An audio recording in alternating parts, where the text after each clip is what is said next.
हर की लीला है,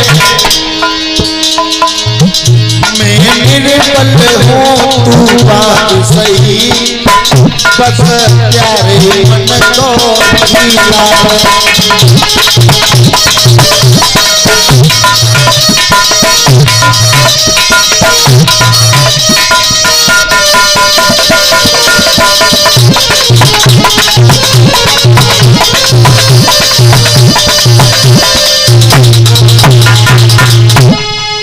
महाराज हरिश्चंद्र समझा करके कहने लगे, प्यारी आप चिंता छोड़ करके भगवान का चिंतन करो। अगर हमारे तुम्हारे जीवन में कोई संतान होगी तो परमात्मा जरूर देगा, हमें तुम्हें चिंता करने की कोई जरूरत नहीं है।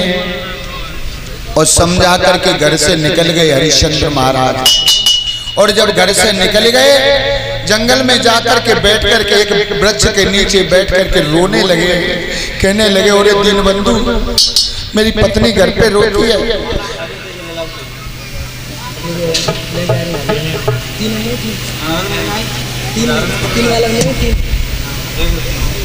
जोड़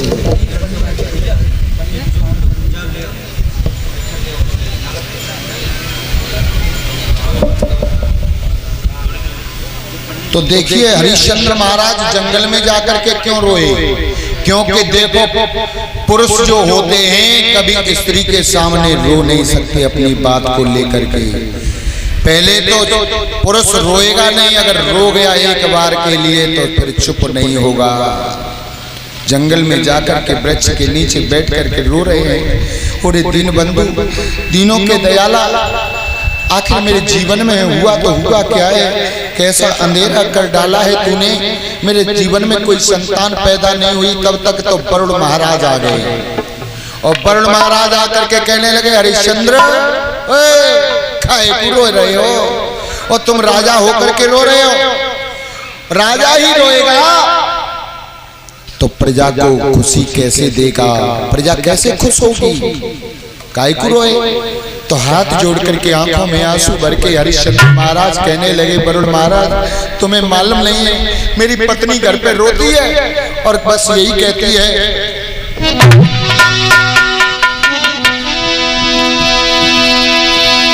हे रानी की इच्छा घर में बालक कहूँ जातो,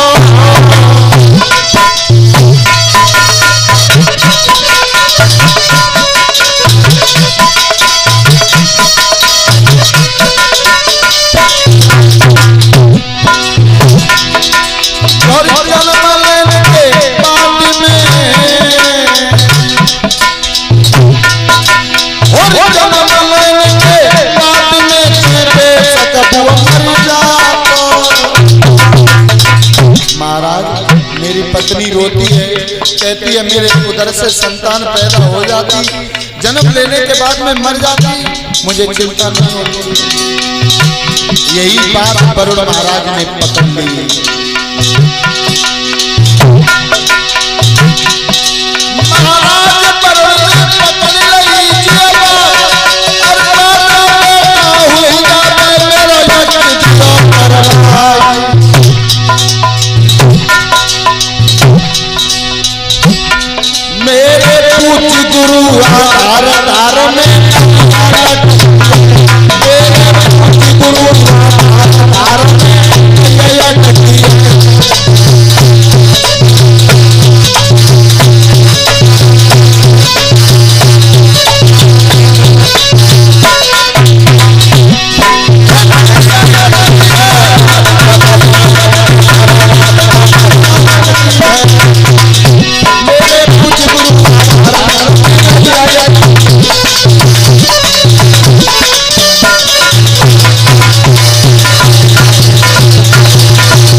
हरिश्चंद्र महाराज की बात सुनकर के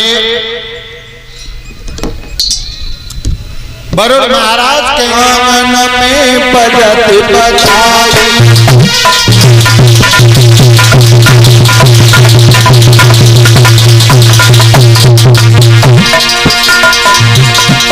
पैदा हो गया। बहुत खुशी है और बजट है पता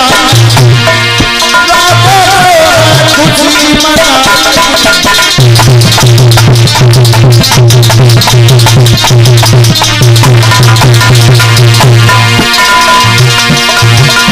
इधर तो खुशी है। तब तक बड़े महाराज आ गए। महाराज हरिश्चंद्र से बोले, हरिश्चंद्र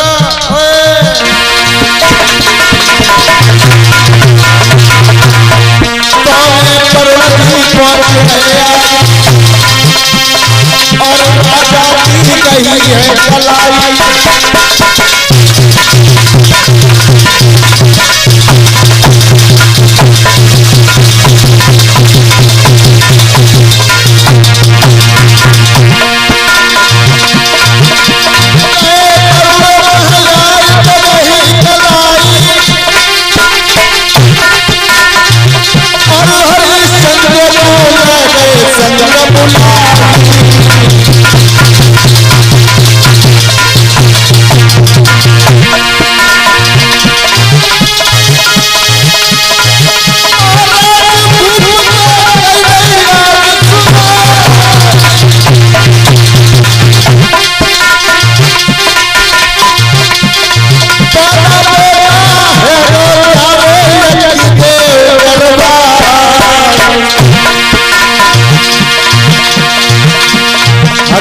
से बोले तो बेटा पुत्र पैदा हो गया, अब यज्ञ में काट करके चढ़ाओ।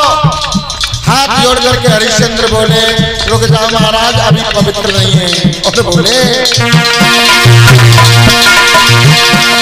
केवल 15 दिन की मानो यज्ञ हम करें तुम्हारो।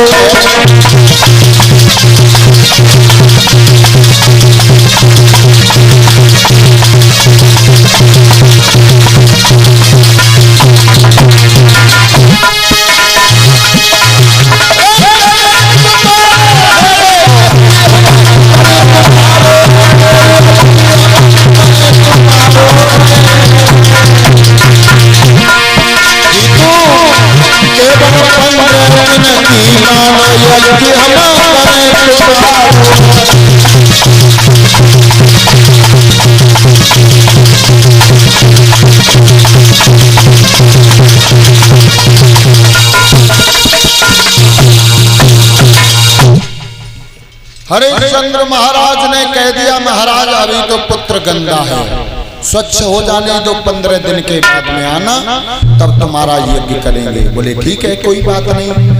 3 महीने के बाद में आए वरुण महाराज। जब 3 महीने के बाद में आए तो हरिश्चंद्र ने फिर कह दिया, बोले महाराज अभी रुक जाओ, इसके दांत निकल आए, उसके बाद में आना। बोले ठीक है। जब दांत निकल आए तो हरिश्चंद्र के पास में वरुण महाराज फिर आए।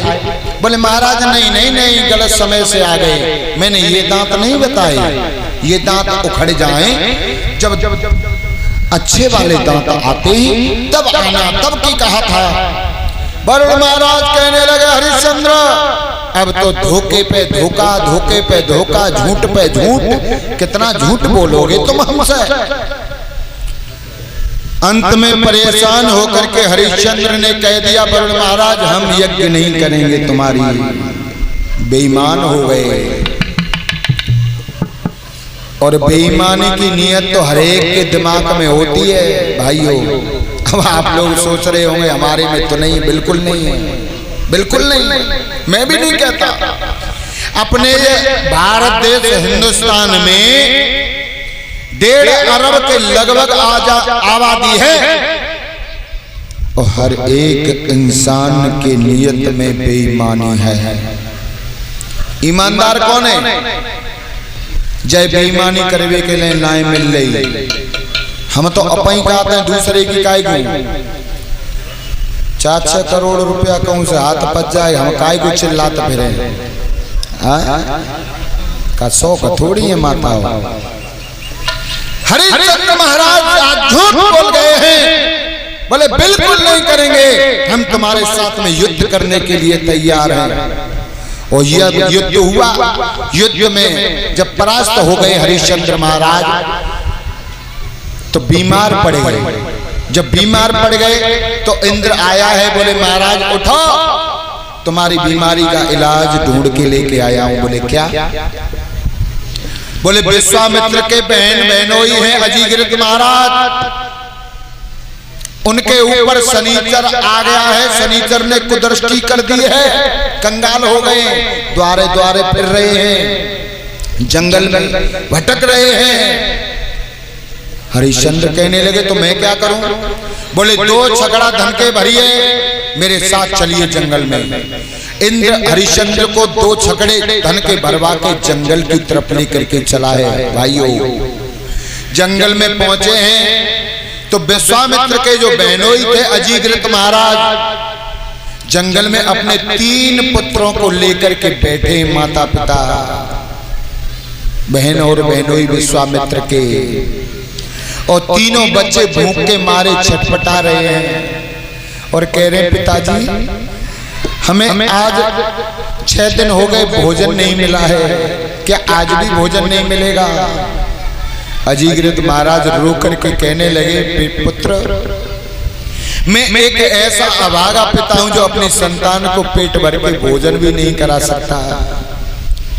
और हरिश्चंद्र महाराज इंद्र खड़े खड़े देख रहे हैं कि ये क्या बातें कर रहे हैं। अजीगृत महाराज कहने लगे हे पुत्र, मेरे जैसे पिता से तो पुत्र मर जाए, पिता वो ही बेहतर होता है। और वास्तव में भाइयों गौर करने की बात है, ऋण करता पिता शत्रु माता च व्यभिचारिणी, ऋण करता पिता शत्रु माता च व्यभिचारिणी, रूपमती नारी शत्रु पुत्र सा परपंडिता। ऋण करता पिता शत्रु होता है, यानी कि जो संतान को पिता कर्ज ले लेकर के पढ़ाता लिखाता है, पालता पड़ोसता है, कर्जा ले लेकर के बेईमानी कर करके, वो पिता नहीं होता है, मेहनत नहीं करता है, वो पिता नहीं होता है, संतान का होता है दुश्मन, दुश्मन होता है वो पिता। ऋण करता पिता शत्रु माता च व्यभिचारिणी, जिस संतान की मां व्यभिचारी हो, समाज को गंदा करने वाली हो, वो संतान की मां नहीं बल्कि मां की दुश्मन हुआ करती है, दुश्मन। रूपमती नारी शत्रु, जिस पति की पत्नी अगर पति से अधिक ज्यादा सुंदर है, वो पति की पत्नी नहीं है बल्कि मौत है, चलती फिरती मौत। मौत न जाने अपने पति को कब धोखा दे करके चली जाए। रूपमती नारी शत्रु पुत्र सा परपंडित, पुत्र अगर बुद्धि से हीन है, पिता की आज्ञा नहीं मानता है, पिता कोई भी बात कहता है पुत्र सतर आता है, उल्टा जवाब देता है, वो पुत्र पिता का नहीं बल्कि दुश्मन है पिता का। आज अजीगृत महाराज आंखों में आंसू भर के बोले हे पुत्र, भोजन नहीं मिलेगा, कोई बात नहीं, ये फल तोड़ के लेके आता हूं मैं, और फल खा करके जल पी लेना पुत्र। तीनों पुत्र कहने लगे पिताजी फल तोड़ के दे दो, हमें बहुत तेज भूख लग रही है। अजीगृत महाराज ने फल को तोड़ा और जैसे बीज से फाड़ा है हुआ ऐसा।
है बच्चों को, उस समय परीक्षित महाराज उस फल के अंदर कीड़ा ही कीड़ा निकले।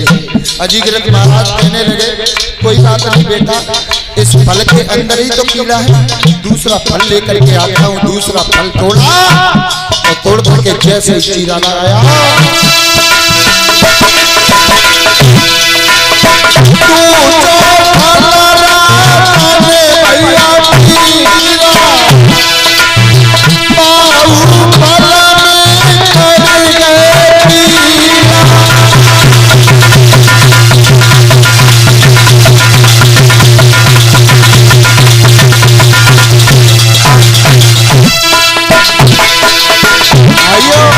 जिस समय दूसरा फल चीरा है उसमें भी कीड़ा निकले।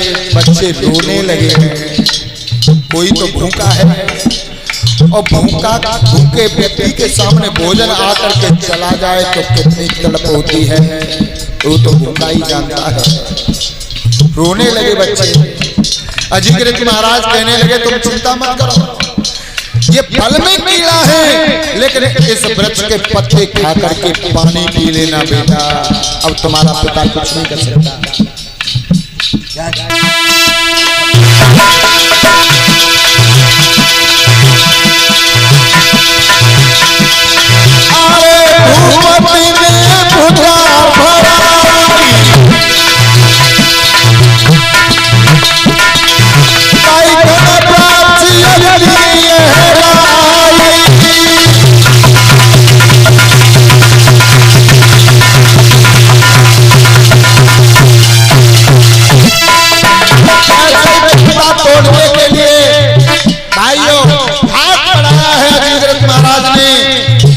वृक्ष में अग्नि लहरा रही है, आग लग गई। और जैसे ही आग लगी हरिश्चंद्र महाराज कहने लगे वाह भाई वाह, ये क्या हो गया, ये क्या हो गया। जब दिन गर्गस के आते ना, जब बुरे दिन आते हैं, जब दिन गर्गस के आते हैं अपने बेगाने हो जाते, अपने भी बेगाने हो जाते हैं, कोई अपना नहीं रहता। लेकिन